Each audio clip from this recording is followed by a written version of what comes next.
yang dengan nikmatnya maka sempurnalah as-salihat, amal saleh. Kenapa kita bisa duduk di majelis ilmu malam ini? Karena kita sehat.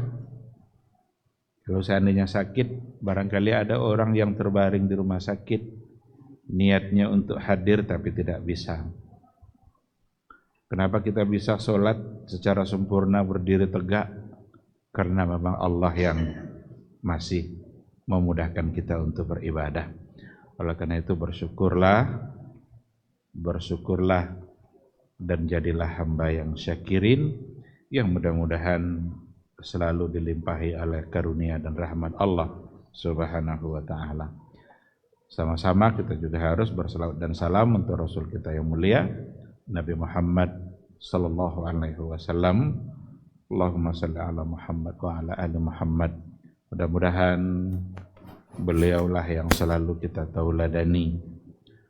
Mudah-mudahan kita semakin memahami dan mengerti akan sunnah-sunnah yang telah beliau ajarkan.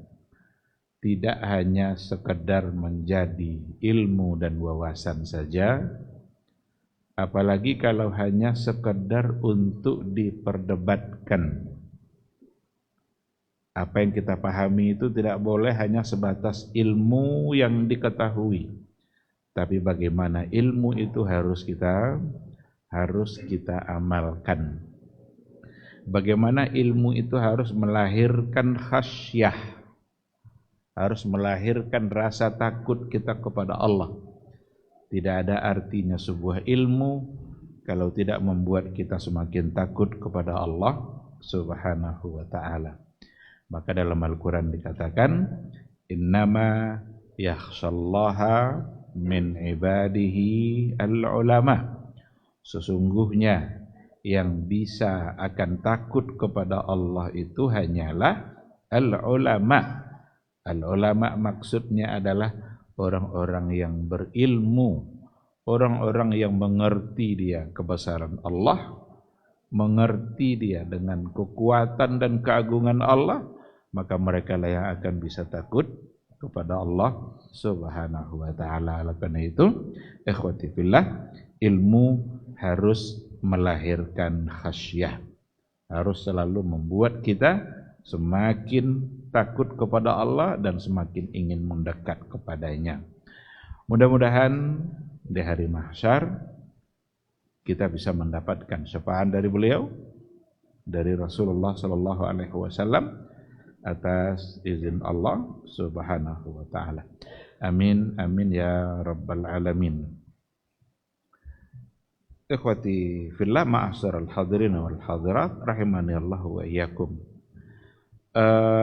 Malam ini insyaallah kita akan memulai ambil satu persatu 3 landasan utama, 3 landasan pokok yang harus kita pahami sebagai seorang hamba Allah yang beriman, di mana ketiga itu kemarin sudah kita berikan gambarannya secara umum.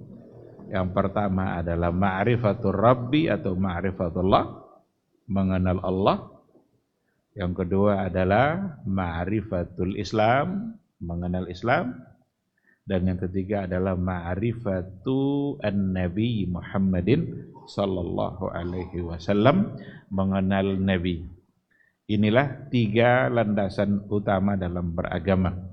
Kenal Allah, kenal pula dengan Islam, kenal pula dengan utusan resmi Allah yang namanya Muhammad sallallahu alaihi wasallam. Ini 3 landasan utama. Karena itu ketika dikatakan al-usulus salasah, 3 landasan pokok, itulah yang 3 tadi. Dalilnya jelas. Dalilnya diantaranya adalah pertanyaan malaikat di alam kubur. Setiap kali kita dikubur, setiap ada orang yang dikubur adalah orang-orang yang masih hidup, maka datanglah malaikat untuk bertanya. Apa pertanyaan malaikat itu? Yang 3 tadi itu. Man rabbuka? Siapa Rabb kamu? Ma dinuka? Apa agamamu? Man nabiyuka? Siapa nabimu? Itu berdasarkan kepada riwayat. Malam ini insyaallah kita coba lihat al-aslul awal. Al-aslul awal, dasar yang pertama, pokok yang pertama itu adalah ma'rifatur rabbi. Ma'rifatur rabbi, mengenal Rabb, mengenal Allah, mengenal siapa yang harus kita sembah dalam kehidupan kita ini. Qala al-muallif rahimahullah, fa idza qila laka man rabbuka, jika dikatakan kepadamu man rabbuka, siapa Rabb kamu. Jadi kalau ada pertanyaan, siapa Tuhanmu, siapa Rabb kamu, fakul, maka katakanlah, maka jawablah, Rabbi Allah allazi rabbani, Rabb saya adalah Allah allazi rabbani.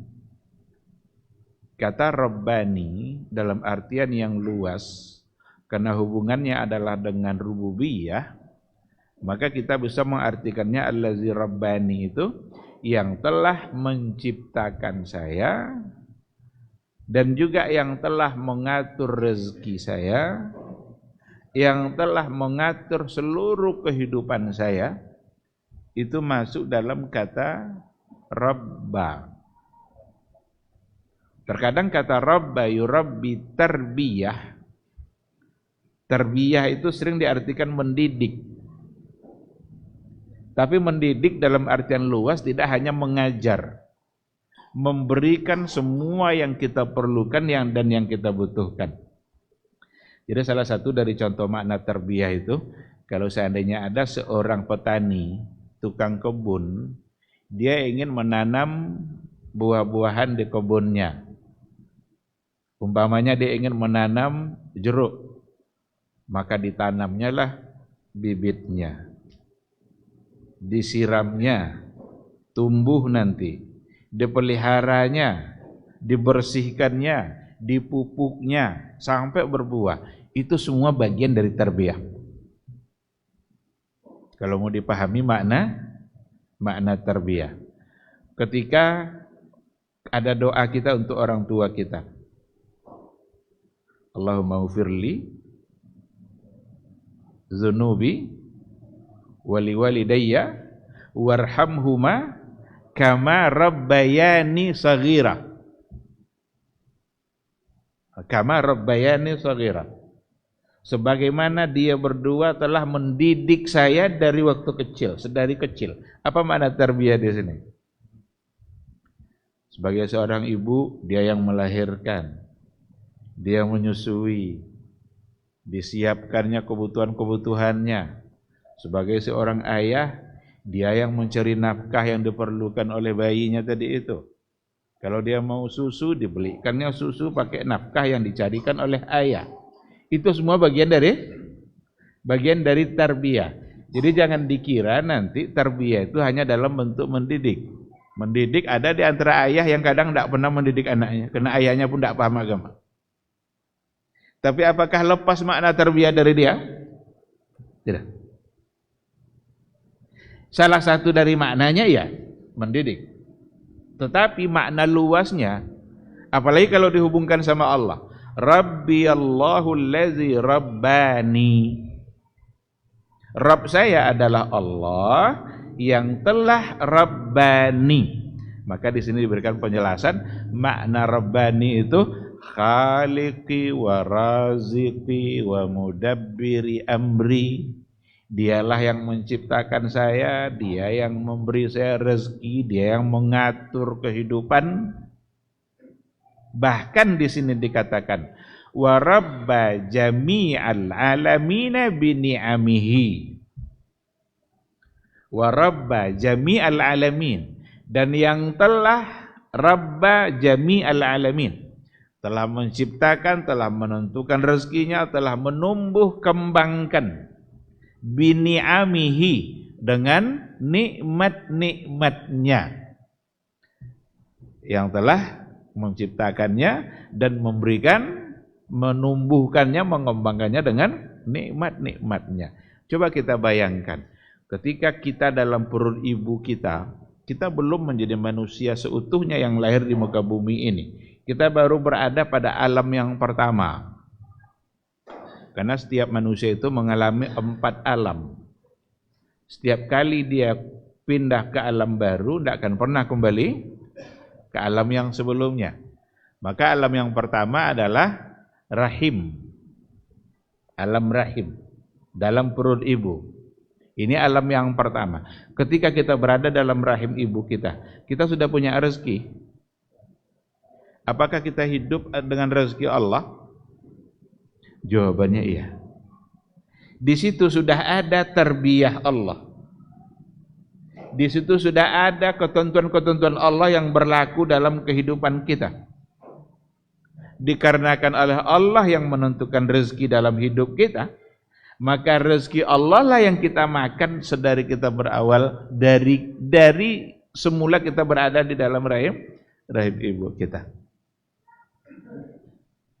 Sampai nanti kita dilahirkan. Pada saat kita sudah dilahirkan, keluar kita dari alam yang pertama, masuk pada alam dunia. Kalau sudah pindah ke alam dunia, maka kita tidak akan pernah kembali lagi kepada alam rahim. Kita berada pada alam yang kedua. Adakah rezeki seorang bayi yang dilahirkan oleh ibunya? Dengan apa dia tumbuh? Dengan apa dia berkembang? Dengan apa dia hidup? Semua itu adalah dengan nikmat Allah Subhanahu wa ta'ala. Tumbuh dia nanti sampai menjadi anak-anak, sampai menjadi remaja, bahkan sampai menjadi dewasa sekalipun, mereka tidak akan bisa lari dari kebutuhannya dari Allah Subhanahu wa ta'ala. Nah itu sesungguhnya menjadi bagian dari makna tarbiyah. Rabb, Allah sebagai Rabb, dan itu juga yang menjadi bagian dari keyakinan yang selalu diistilahkan dengan rububiyah. Maka nampaklah di situ kamalur rububiyah, sempurnanya rububiyah Allah Subhanahu wa ta'ala.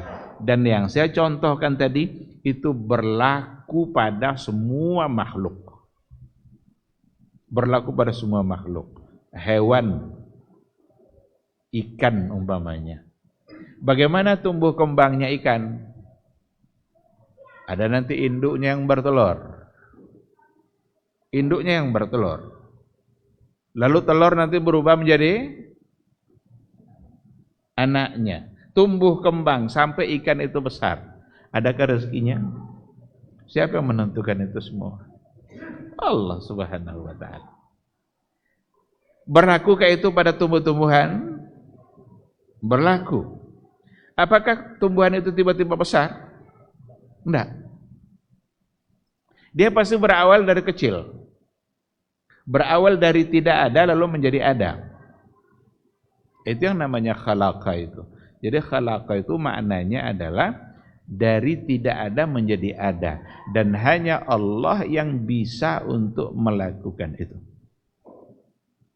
Jadi menciptakan sesuatu dari tidak ada menjadi ada. Hanya Allah yang bisa. Manusia tidak ada yang bisa mencipta. Manusia hanya bisa merubah bentuk saja. Kalau Allah mencipta, tidak pernah ada api sebelumnya, Allah ciptakan api.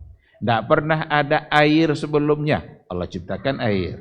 Tidak pernah ada manusia sebelumnya, Allah ciptakan manusia.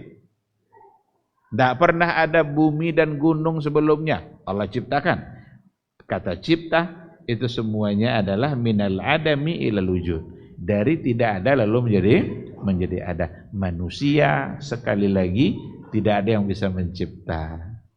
Manusia hanya bisa merubah bentuk saja. Apa yang bisa diciptakan oleh manusia? Tidak ada.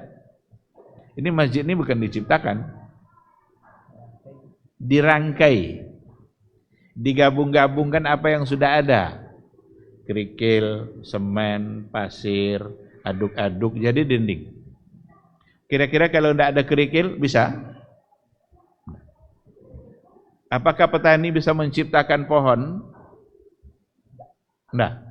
Petani hanya bisa menanam bibit yang sudah ada. Lalu bibit siapa menciptakan? Ini dia. Itulah sebabnya kita diperkenalkan oleh Allah. Sifat pertama Allah sebagai rububiyahnya itu, kamalur rububiyah, itu ada pada khalaqa. Sifat pertama yang diperkenalkan oleh Allah tentang diri dia sebagai kamalur rububiyah, sempurna rububiyahnya, itu ada pada kata khalaqa. Dan itu ada pada ayat yang pertama diturunkan oleh Allah Subhanahu wa taala. Apa ayat yang pertama? Iqra bismi rabbikal ladzi khalaqa. Kenapa Allah tidak sebutkan sifat-sifat yang lain? Ini yang pertama. Bacalah dengan menyebut nama Rabbmu yang khalaqa. Dia tidak sebut dulu yang memberi rezeki, yang menerima taubat, yang mengampuni dosa. Tidak. Bacalah dengan menyebut nama Rabbmu yang telah menciptakan. Jadi kita diajak oleh Allah agar sadar sesadar-sadarnya bahwa kita ini adalah makhluk dan Allah adalah Khaliq. Kita ini diciptakan, Allah yang menciptakan.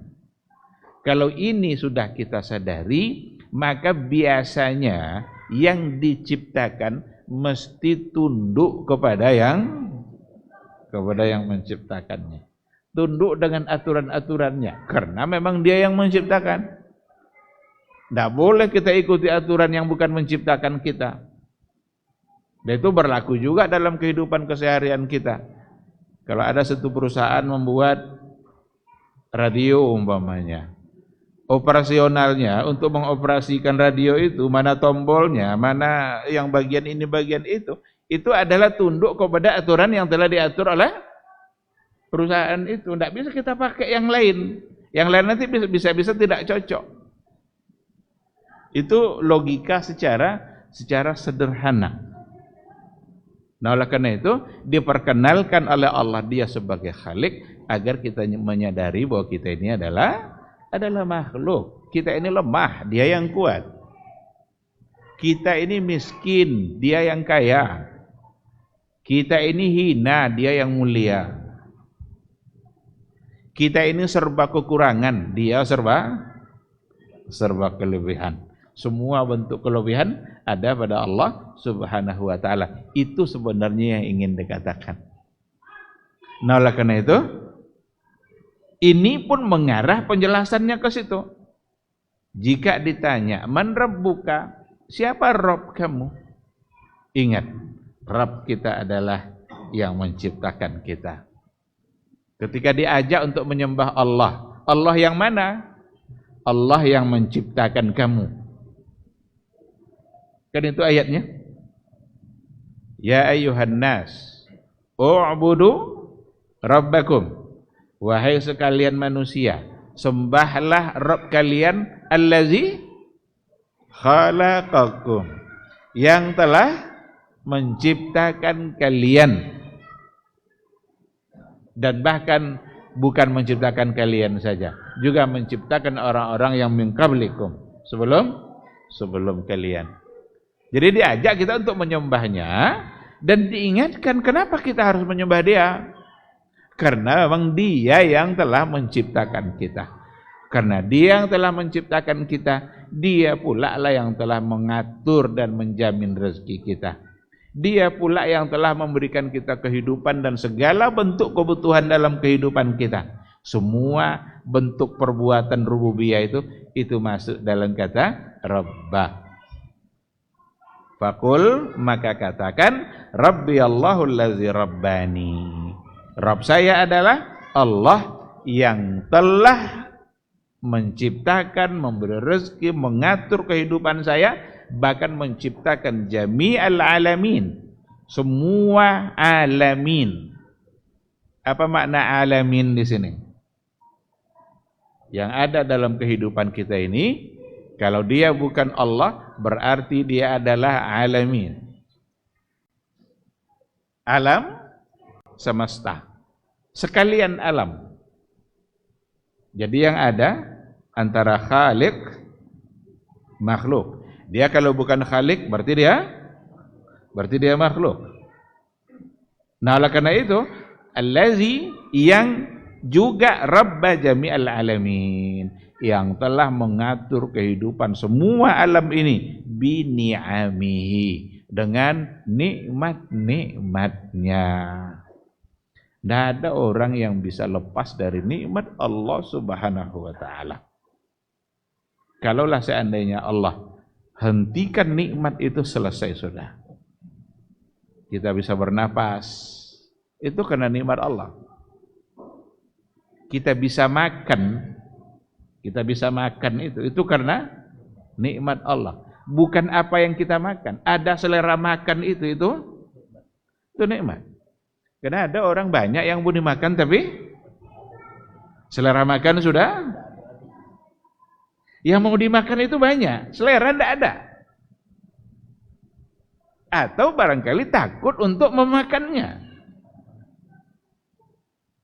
Nah, itu semua adalah bagian dari nikmat. Itu Allah yang menentukan. Bahkan tanpa kita sadari. Dan kita wajib menyadarinya. Ternyata pada saat kita berbuat dosa, fasilitas berbuat dosa kita itu nikmat Allah. Jadi saat hamba Allah berbuat dosa, berbuat maksiat, fasilitas dalam berbuat dosa dia itu semua adalah nikmat Allah Subhanahu wa ta'ala. Kenapa dia bisa melangkahkan kakinya ke tempat-tempat dosa? Karena dia sehat. Sehat itu bukankah nikmat Allah?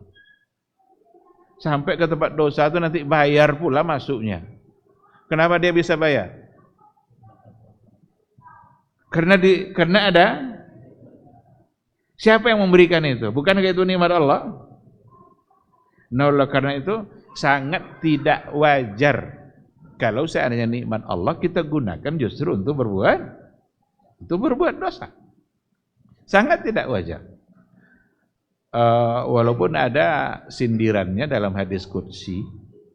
Ada dalam hadis qudsi dikatakan bahwa sesungguhnya Allah itu merasa heran dengan hamba-hambanya. Kenapa Allah heran dengan hambanya? Karena dalam hadis qudsi itu dikatakan setiap saat nikmat saya turun untuk mereka. Tapi setiap saat juga catatan dosa mereka naik ke atas arsy. Jadi setiap saat nikmat Allah turun. Setiap saat pula catatan dosanya sampai kepada Allah. Inilah yang diherankan oleh Allah Subhanahu wa ta'ala dari hamba-hambanya yang pendosa.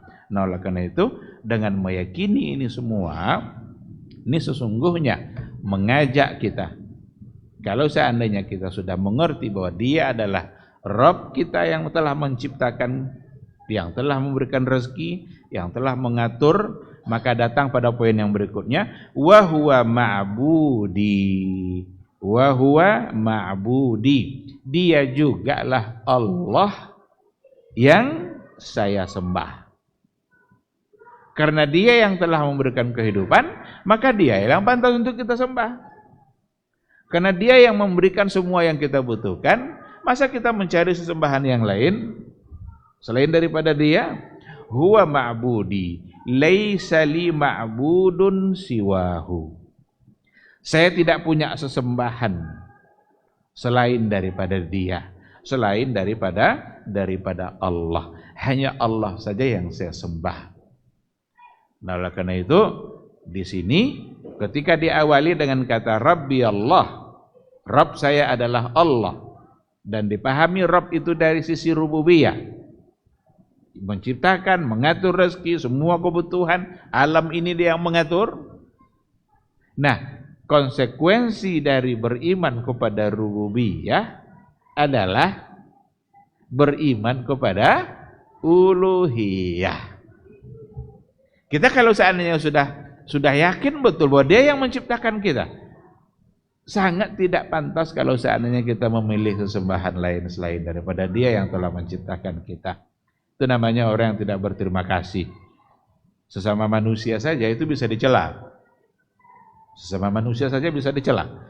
Ketika ada orang yang selalu memberikan apa yang dia butuhkan, dia yang menanggung hidupnya. Kalau payah anaknya bayar sekolah, datanglah orang yang tadi berbuat baik padanya, ini pakai duit nih, biar anak sekolah, bayar uang sekolah untuk anakmu. Tahu-tahu dia tidak memberikan sedikit pun ketaatannya kepada dia, yang itu dalam kehidupan manusia. Nah, Allah Subhanahu wa taala hanya Dia yang pantas untuk kita sembah, padahal Allah tak pernah membutuhkan kita. Kalau manusia kan berbuat baik sama kita, dia butuh kepada kita. Kalau seandainya ada orang berbuat baik, mungkin karena kebutuhannya kepada kita.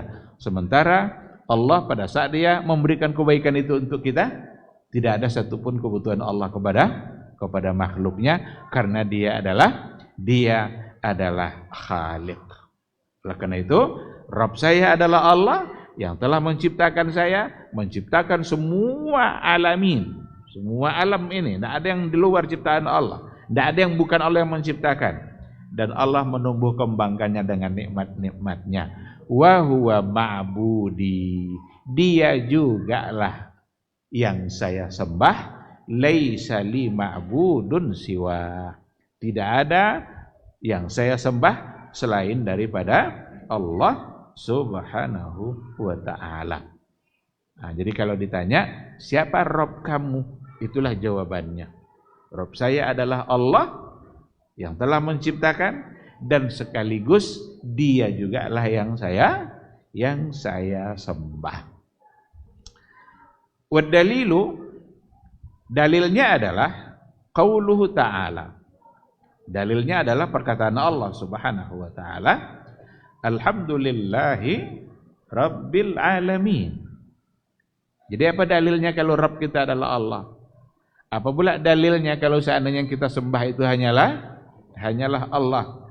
Maka dalilnya adalah alhamdulillahi rabbil alamin. Alhamdu, segala puji, lillah, hanyalah untuk Allah. Di sini diberikan penjelasan alhamdu, alif lam itu disebut dengan lil istighraq. Istighraq itu mencakup untuk semua bentuk pujian. Jami'ul mahamid, semua bentuk pujian itu hanyalah pantas diberikan kepada Allah. Alhamdulillah. Berarti tidak boleh kita memberikan pujian kita kepada selain Allah Subhanahu wa taala. Lalu apa tidak boleh memuji yang lain? Memuji yang lain dalam artian memuji Allah, dalam artian berterima kasih kepada Allah Subhanahu wa taala. Karena semua bentuk kebaikan itu sumbernya adalah Allah.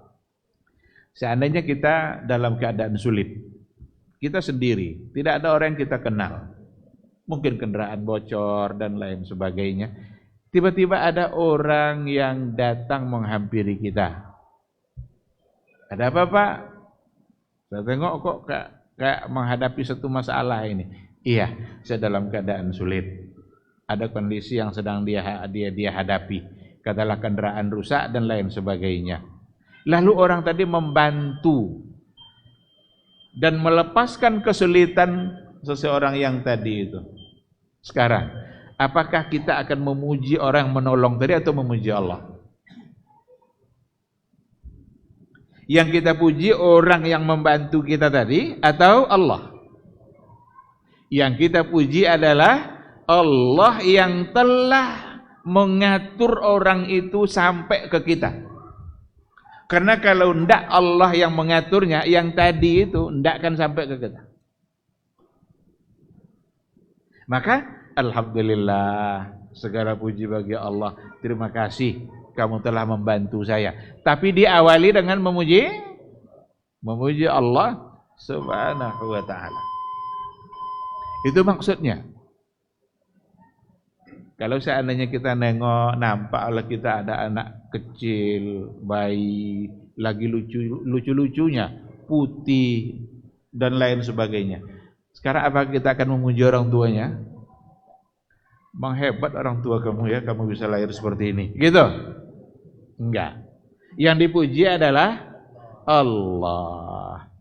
Allah, alhamdulillah. Allah telah menentukan takdirnya untuk anak si fulan ini seperti ini. Sebagai seorang ayah, jangan sombong, jangan angkuh ketika ia mendapatkan kelebihan yang diberikan oleh Allah. Yang harus dia puji adalah Allah. Dan nanti ketika ada orang lain yang ternyata diberikan oleh Allah dengan hal yang berbeda, diberikan oleh Allah dengan hal yang berbeda, mungkin tidak seperti tadi, mungkin agak cacat sedikit, haruskah dia minder? Haruskah dia merasa malu? Malu saya punya kamu anak-anak cacat begini nih, seperti itu?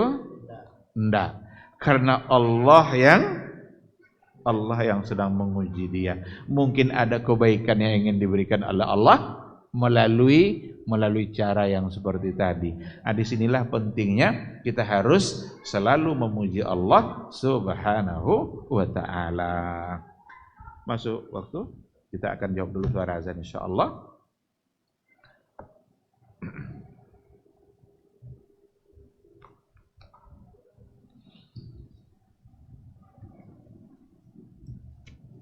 Allahu Akbar, Allahu Akbar, Allahu Akbar, Allahu Akbar. Asyhadu an la ilaha illallah.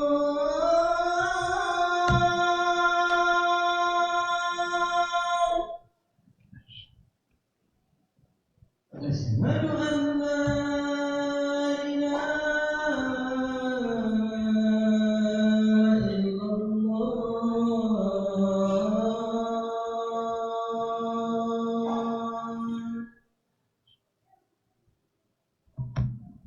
Asyhadu anna Muhammadar Rasulullah.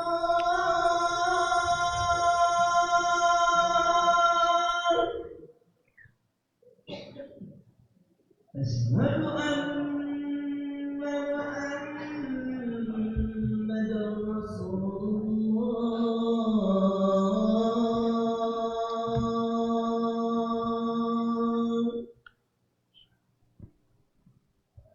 Hayya 'alas salat.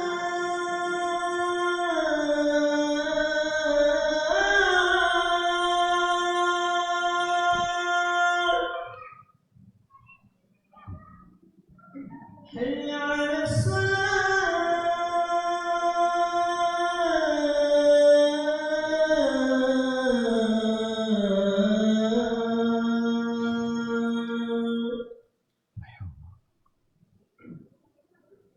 Hayya 'alal falah.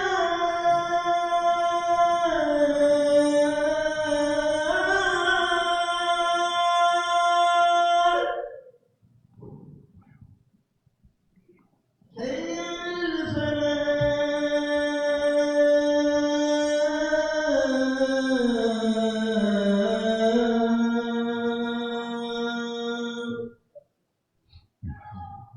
Allahu Akbar, Allahu Akbar. La ilaha illallah.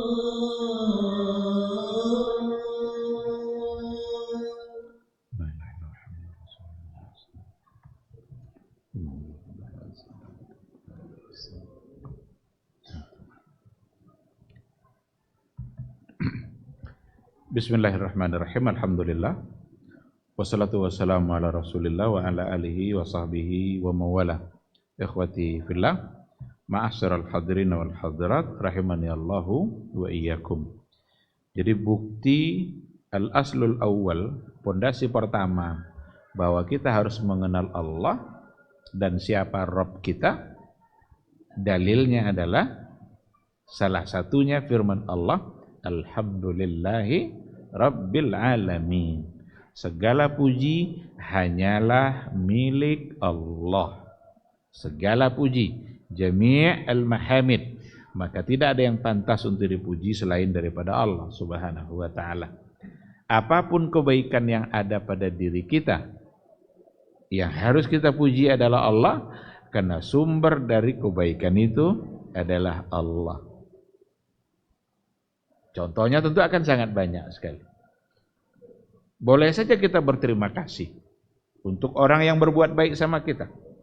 Tapi pada hakikatnya yang kita puji bukanlah dia. Yang kita puji adalah Allah Subhanahu wa ta'ala. Dan di sini memang ketika dikatakan alhamdu sebagai istighraq, mencakup semua makna hamdu, memang kita harus menyadari betul, tak ada satupun, sekecil apapun kebaikan itu, sesungguhnya itu hanya datang dari Allah. Itulah contohnya yang tadi itu. Maka tidak mesti kita menghambakan diri kita pada manusia hanya karena kebaikan dia. Karena tidak mungkin dia berbuat baik kecuali karena Allah yang telah mengatur itu semua. Tidak mungkin kita menghambakan diri kita kepada seseorang yang seolah-olah dialah yang memberikan kita kehidupan. Karena banyak yang salah kaprah dalam persoalan ini. Menghambakan diri kepada manusia, siap untuk mendurhakai Allah, asalkan orang itu memberikan kebaikan-kebaikan kepadanya. Padahal kebaikan yang diberikan oleh orang tersebut, pertama, hanya karena Allah yang memudahkan dia untuk melakukan itu. Yang kedua, mungkin saja orang berbuat baik kepada kita karena dia membutuhkan kita. Satu saat ketika dia sudah tidak butuh lagi, jangan-jangan kalau dia sudah tidak butuh lagi, rasanya tidak ada gunanya lagi kita nih. Jangan-jangan tidak ada lagi keinginannya untuk berbuat baik. Itulah bedanya. Kalau Allah ketika dia berbuat baik, ketika dia memberikan kebaikannya kepada makhluknya, itu bukan karena kebutuhannya. Ada orang memberi karena dia butuh. Apalagi mau pemilu nih. Mau pilkada nih. Banyak yang beri ini, beri itu karena dia butuh. Apa yang dibutuhkannya? Berarti dia butuh kita atau tidak? Nah. Oleh karena itu jangan rusak akidah kita, jangan rusak agama kita gara-gara hal-hal yang seperti itu. Satu saat kalau dia jadi, jangan-jangan dia tidak ingat lagi. Ataupun kalau dia nanti tidak jadi, tambah tidak? Sang lela jadi tidak terkenal. Apalagi kalau udah. Nah, tapi kalau untuk Allah tidak ada logika seperti itu. Apapun yang dibutuhkan oleh Allah, dan Allah berikan semua yang kita butuhkan. Walaupun kadang-kadang Allah tidak beri semua yang kita inginkan. Karena banyak dalam doa-doa kita menginginkan sesuatu. Mungkin karena kita belum butuhkan, Allah belum kabulkan. Atau Allah kabulkan dengan cara lain yang lebih kita butuhkan. Pada saat kita membutuhkan sesuatu, maka yakinlah Allah pasti akan memberikannya. Karena dia yang yaqdi hajatina. Dia yang mengabulkan hajat-hajat kita. Oleh karena itu doa-doa ya kabulkan hajat kami itu hanya boleh kepada Allah. Jangan sekali-kali mengarahkan doa itu kepada selain Allah. Kuburan kah, kuburan keramat, kiai-kiai kah, habib-habib kah. Ya Habib ini iqdi hajatina, kabulkan hajat-hajat kami. Itu menjadi bagian dari kesyirikan. Karena doa seperti itu hanya pantas untuk Allah dan doa adalah ibadah. Alhamdulillah itu memuji Allah dan memuji Allah adalah ibadah. Karena dia ibadah, maka lillah. Inilah yang uluhiyah. Ini yang uluhiyah. Jadi rububiyah itu konsekuensinya adalah mengharuskan kita untuk beriman kepada uluhiyahnya Allah Subhanahu wa ta'ala. Karena Rabbil Alamin, karena Allah lah yang menciptakan alam secara keseluruhan. Maka dikatakan wa kullu man siwallah alam. Semua yang merupakan selain Allah berarti mereka adalah alam, makhluk. Selain Allah berarti makhluk. Lalu penulis mengatakan wa ana wahidun min dzalikal alam, dan saya adalah salah satu dari alam tadi itu. Berarti kita ini bagian dari alamin. Ketika dikatakan Rabbil Alamin, maka kita ini adalah satu di antara alam itu. Dan itu sebagai sebuah kepastian, kalau memang kita adalah alam, berarti Khalik kita adalah Allah Subhanahu wa ta'ala. Ikhwati fillah, saya ingin menyebutkan atau menyampaikan sebuah ayat yang disebutkan di sini. Kenapa yang selain Allah itu tidak pantas untuk disembah, tidak pantas untuk kita berikan uluhiyah kita? Nah, satu ayat itu adalah menyindir apa yang ada pada Tuhan-Tuhannya orang kafir. Tuhan-Tuhannya orang yang menyembah selain Allah. Dikatakan wattakhadhu min dunihi alihatan. Mereka mengambil selain Allah sebagai sesembahan. Ada yang patung, ada yang orang soleh, ada orang-orang yang sudah meninggal, ada matahari, ada bulan, ada api. Semua itu alihah bagi mereka. Mereka mengambil selain Allah sebagai alihah. Lalu kata Allah apa? La yakhluquna syai'an. Mereka yang disembah tadi itu la yakhluquna syai'an. Mereka tidak menciptakan sesuatu apapun. Berarti ciri pertama yang pantas disembah hanyalah Allah yang Khaliq, yang mencipta. Wa hum yukhlaqun. Mereka lah sebenarnya yang diciptakan. Jadi mereka tidak bisa mencipta. Apalagi kalau kita tengok Tuhannya orang-orang Quraisy, orang-orang jahiliyah dulu. Ketika Tuhan mereka hilang, dibuatnya Tuhan sendiri untuk disembah. Karena dibuat Tuhan dari adonan roti. Pas lapar, Tuhannya dimakan. Dibuatnya sendiri. Itu menandakan bahwa fitrah manusia itu perlu ada sesuatu yang dia sembah. Jadi fitrah manusia ini kecenderungannya adalah dia mengagungkan sesuatu. Maka hadirlah Nabi untuk menunjukkan siapa yang pantas untuk disembah. Ketika mereka mencari sesembahan berdasarkan akalnya, itulah. Ada yang menyembah api karena dianggap api itu yang memberikan kebaikan. Kan cahaya tuh. Ada yang menyembah matahari karena pagi-pagi terbit, itulah sumber kebaikan bagi masyarakat. Ada sapi, ya kita nggak tahu ini. Kalau yang sapi ini ada apa di balik sapi itu kok dia yang disembah? Jadi la yakhluquna syai'an wa hum yukhlaqun. Mereka tidak bisa menciptakan sesuatu apapun. Merekalah yang diciptakan. La yamlikuna li anfusihim darran wala nafa. Mereka tidak memiliki sedikit pun untuk diri mereka darran wala nafa. Mudarat dan manfaat. Untuk dirinya saja dia tidak mampu memberikan manfaat. Bisa patung memberikan manfaat untuk diri dia? Kalau untuk dirinya saja tidak bisa, apalagi untuk yang lain. Dan itu artinya yang bisa memberikan manfaat dan mudarat hanyalah Allah. La yamlikuna. Mereka tidak punya sedikit pun. Wa la yamlikuna mautan wala hayata. Mereka tidak pula memiliki kemampuan untuk menghidupkan dan untuk mematikan. Wala nusura. Mereka tidak punya kemampuan untuk mengumpulkan mereka, mengembalikan mereka nanti di hari mahsyar. Yang disebutkan di sini adalah merupakan kemampuan kekuatan yang ada pada Allah dan tidak pernah ada pada Tuhan-Tuhan yang mereka sembah. La yamlikuna mautan wala hayata. Dia tidak bisa mematikan, tidak bisa menghidupkan. datanglah Raja Namrud. Ketika Nabi Ibrahim menentangnya, Allah itu yuhyi wa yumit. Allah itu bisa menghidupkan dan bisa mematikan. Raja ini dengan keangkuhannya dan bisa aja dan nyanyi. Bagaimana caranya? Diambilnya yang masih hidup, satu dibunuhnya, satu dibiarkan hidup. Bagi dia itu sudah menghidupkan dan sudah mematikan. Ajar itu bang nggak ajar.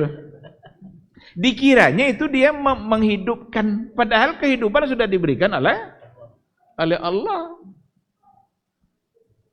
Nah, Nabi Ibrahim nggak kehabisan akal pula untuk menghadapi argumentasinya. Nah, dia bilang, Rabb saya itu menerbitkan matahari dari timur. Kalau benar kamu adalah Rabb yang pantas disembah, coba terbitkan deh di barat. Fabuhital ladzi kafar. Mati kutu Raja Namrud karena tidak bisa lagi berargumentasi. Yang tadi masih bisa. Dia ambilnya 2 orang, satu dimatikannya, satu dibiarkannya hidup. Bagi dia itu sudah merupakan menghidupkan dan mematikan. Padahal bukan seperti itu yang dimaksud oleh Allah dalam ayat-ayatnya. Ketika kita sesuatu dibangkitkan, sesuatu itu diciptakan oleh Allah dari yang hidup kepada yang mati, dari yang mati kepada yang hidup. Kan dulu sudah kita berikan penjelasannya. Ada tanah-tanah yang tandus, ketika Allah turunkan hujan, maka ia menjadi hidup. Itu dari mati menjadi hidup. Ada yang dari yang hidup kepada kematian. Itu semua hanya Allah yang bisa. Nah, oleh karena itu ayat tadi itu dan ada ayat-ayat yang lain, itu semua menunjukkan kelemahan siapa saja yang ketika ada orang lain yang menjadikan dia sebagai Rabb yang disembahnya selain Allah, maka sesungguhnya yang ada pada dirinya hanyalah kelemahan demi kelemahan. Sementara yang ada pada Allah, semua yang tadi itu Allah punya kemampuan. Allah bisa menciptakan, Allah memiliki mampu memberikan manfaat dan mudarat, Allah memiliki dan mampu untuk menghidupkan dan mematikan, bahkan nusura. Nanti di hari mahsyar semua kita akan dikumpulkan dan kembali kepada Allah Subhanahu wa taala. Ikhwati fillah, ma'asyiral hadirin wal hadirat rahimani Allahu wa iyyakum. Ini barangkali yang kita bahas pada malam hari ini. Jadi intinya adalah ketika ditanya siapa Rabb kamu, maka Rabb kita adalah Allah Subhanahu wa taala yang telah menciptakan, memberi rezeki, menumbuh kembangkan semua makhluknya dengan nikmat-nikmatnya. Tidak ada satupun makhluk Allah yang hidup tanpa nikmat Allah Subhanahu wa ta'ala. Mulai dari makhluk yang paling kecil sampai kepada makhluk yang paling besar, semua mereka membutuhkan Allah Subhanahu wa ta'ala. Baik, nanti insyaallah kita sambung dengan sebuah pertanyaan awal. Bima arafta rabbak? Bagaimana caranya engkau mengenal Rabb kamu? Insyaallah pada pertemuan yang akan datang, mudah-mudahan Allah Subhanahu wa taala memudahkan kita untuk bermajelis. Ada pertanyaan? Kalau ada 1 atau 2 silakan.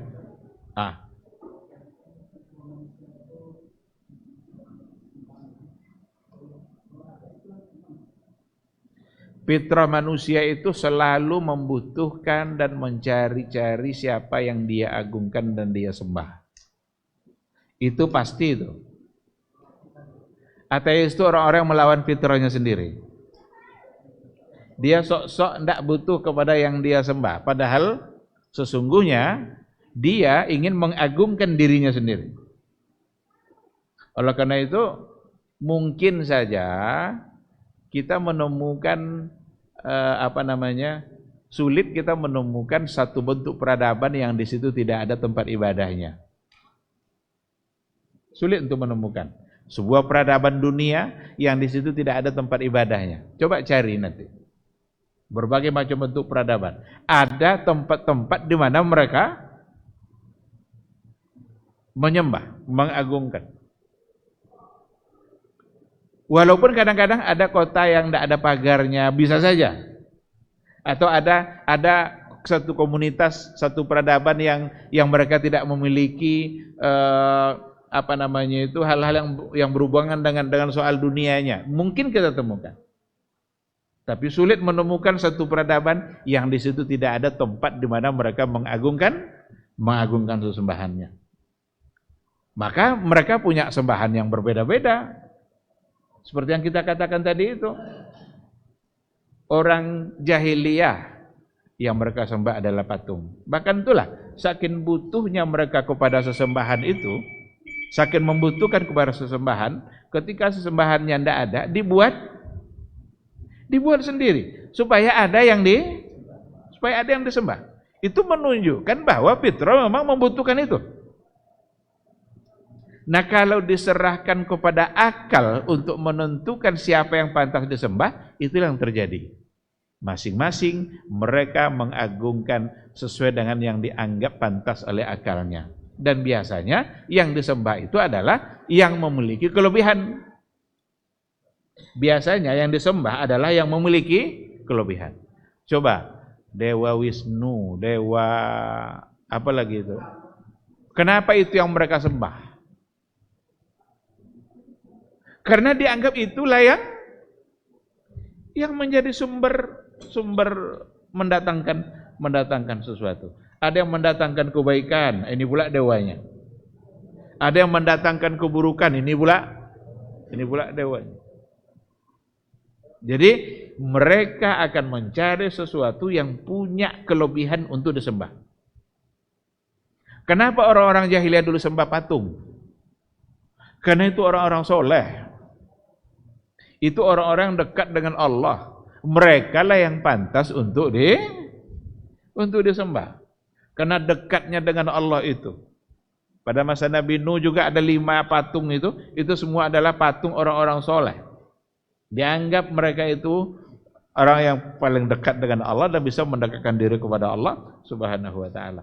Kenapa orang-orang Majusi itu menyembah api?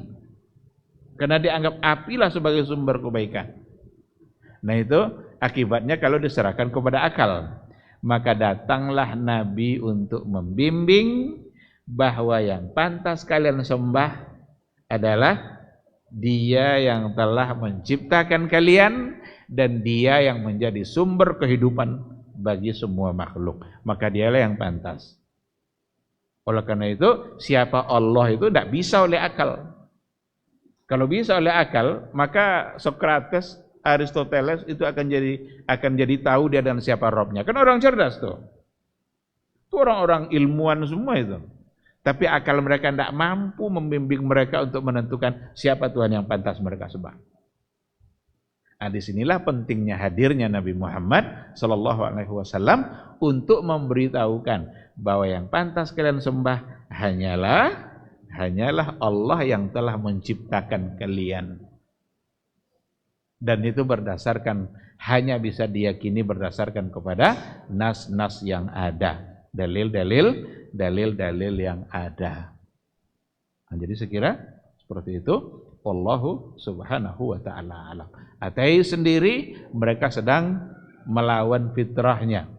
Pada akhirnya mereka sendiri akan kebingungan karena banyak terjadi dialog-dialog seperti dengan Abu Hanifah, dialog dengan Imam Ahmad, orang-orang ateis yang seolah-olah tidak percaya adanya Allah. Kan ada dialog itu kan, kalau nggak salah dengan Imam Ahmad, ketika ditentukanlah tempat berdialog itu kapan dan di mana, tapi Imam Ahmad datangnya agak terlambat.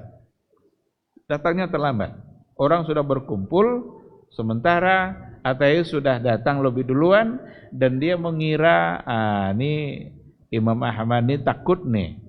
Maka dia tidak jadi datang. Jadi takut untuk berdebat. Setelah hampir sore, tiba-tiba datanglah Imam Ahmad. Dan dia memberikan argumentasi yang mematahkan logika orang ateis itu. Apa kata Imam Ahmad?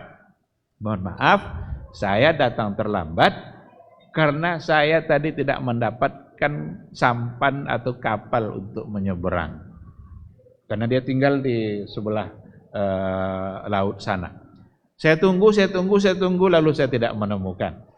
Sudah hampir sore, tiba-tiba ada kepingan-kepingan papan yang hanyut, dan kepingan papan itu tiba-tiba membentuk dengan sendirinya menjadi sebuah sampan. Dan saya masuk ke dalam sampan itu, sampan mengantar saya sampai ke sini. Apa kata orang ateis? Gila kamu Ahmad.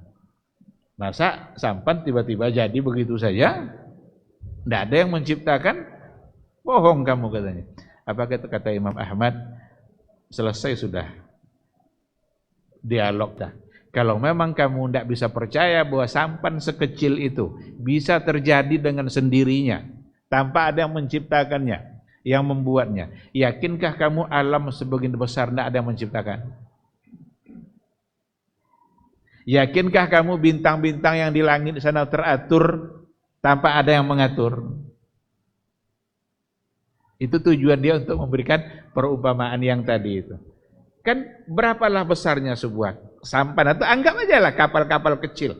Tapi terbentuk dengan sendirinya, dengan hanyutnya kepingan-kepingan papan tanpa ada yang membuat. Ateis tidak bisa percaya itu. Lalu apakah alam sebagian besar adanya tanpa ada yang mencipta? Ateis kan bilang gitu, semua adalah hukum alam. Tidak ada yang dibuat oleh pencipta, oleh Allah. Terjadi sesuai dengan hukum alam. Nah, makanya dia membantah fitrahnya sendiri. Kalaulah segala sesuatu itu bisa oleh hukum alam dan yang akan terjadi sesuai dengan yang kita inginkan, berapa banyak dalam kehidupan kita yang kita inginkan lalu tidak terjadi. Ketika ada orang sakit umpamanya, apakah yang sakit itu dia ingin sakit pada saat itu? Tidak ada orang yang menginginkan dirinya untuk sakit. Tapi ada sakitnya. Kalau nanti dia sudah sakit, biasanya orang kalau sudah sakit ingin segera secepatnya sembuh. Tapi apakah segera dia sembuh? Tidak juga. Sehari, 2 hari, seminggu. Itu semua menunjukkan bahwa di balik itu ada satu kekuatan yang tidak bisa dikalahkan oleh kekuatan apapun. Ada satu kehendak yang berkehendak dalam kehidupan kita yang kita tidak bisa protes. Kapan kita sakit, kapan kita sehat, apapun yang terjadi, itu ternyata ada yang mengatur. Dan alhamdulillah sebagai seorang beriman wajib kita meyakini apapun yang telah ditetapkan oleh Allah untuk diri kita, disitulah kebaikan yang ingin diberikan oleh Allah. Disitulah indahnya Islam itu. Apapun yang ditakdirkan oleh Allah untuk kita, maka pasti di situ ada kebaikan. Tinggal kita mengembalikannya kepada Allah, yakin kalau itu datang dari Allah kita, dan untuk kemudian nanti pada saatnya kita mendapatkan kebaikan dari yang telah ditakdirkan oleh Allah Subhanahu wa ta'ala. Banyak hal-hal yang barangkali kita tidak inginkan, tapi pada akhirnya kita bersyukur dengan keadaan yang tidak diinginkan tadi. Nah, ada kawan katanya awal usahanya itu kena musibah. Dia kerjanya memelihara kambing. Tiba-tiba kambingnya menghilang. Kalau kambing menghilang biasanya kan dirusak-rusaknya itu tanaman orang. Ditemukanlah kambing itu patah-patah kaki. Karena kasihan, disembelihnya. Karena sudah belum mati dia. Cuma disakiti barangkali ya kena sebab tadi itu. Ketika dia sembelih, dibuatnya gulai, ternyata dipuji-puji orang gulai itu. Katanya, itulah awal usaha dia. Dan akhirnya sampai sekarang dia punya catering. Awalnya adalah kambing yang kakinya patah. Untung dulu kaki kambingnya dipatah-patah kan? Yang pada akhirnya ternyata gulainya enak dirasakan dan mulai terpikir untuk buat usaha itu. Dan sekarang punya usaha yang cukup besar, catering. Nah, awalnya musibah. Berawal dari sesuatu yang tidak menyenangkan, tapi pada akhirnya memang fakta dalam kehidupan kita. Fakta dalam kehidupan kita. Banyak hal-hal yang kita anggap tidak menyenangkan, untung lay patang cendeitunya. Padahal kemarin itu sesuatu yang tidak menyenangkan, tapi ternyata ada kebaikan yang ingin diberikan oleh Allah Subhanahu wa taala. Nah, terakhir, saya punya kisah pribadi. Saya ingin punya satu urusan ke satu kantor. Payah kali nyari tempat parkir. Mulai ngomel. Payah parkir. Akhirnya dapatlah parkir yang paling jauh di ujung sana, sudah di luar pagar. Tapi setelah saya keluar dari mobil, ketemu dengan seseorang. Nak ke mana Ustaz nih? Ake urusan dan hanya, amo kamainya. Dialah yang membantu untuk memproses selesainya lebih cepat. Apa dalam pikiran saya? Untung lebih payah yang parkir. Kalau seandainya cepat dapat parkir, enggak tahu suju yang tadi udah. Nah, oleh karena itu, saat kita menghadapi sesuatu yang seolah-olah kurang menyenangkan, ingat Allah langsung. Ingat, ada kebaikan yang ingin diberikan oleh Allah. Disitulah indahnya Islam mengajarkan kita. Tapi kalau selalu kita hadapi dengan ngomel dan lain sebagainya, tidak bersyukur kepada Allah, kita akan semakin jauh. Masalah tidak jauh selesai. No? Dengan mengucapkan kata-kata tidak baik, masalah juga tidak selesai. Nah, oleh karena itu, tidak ada kata lain dalam setiap keadaan kita, wajarlah dikatakan Alhamdulillahi Rabbil Alamin. Baik, ikhwati fillah, sekira sampai di sini mungkin kajian kita. Mudah-mudahan bermanfaat. Semoga ini menjadi berkah bagi kita dan semoga Allah senantiasa memudahkan kita untuk bermajelis. Subhanakallahumma bihamdika asyhadu an la ilaha illa anta astaghfiruka wa atubu ilaik. Wassalamualaikum warahmatullahi wabarakatuh.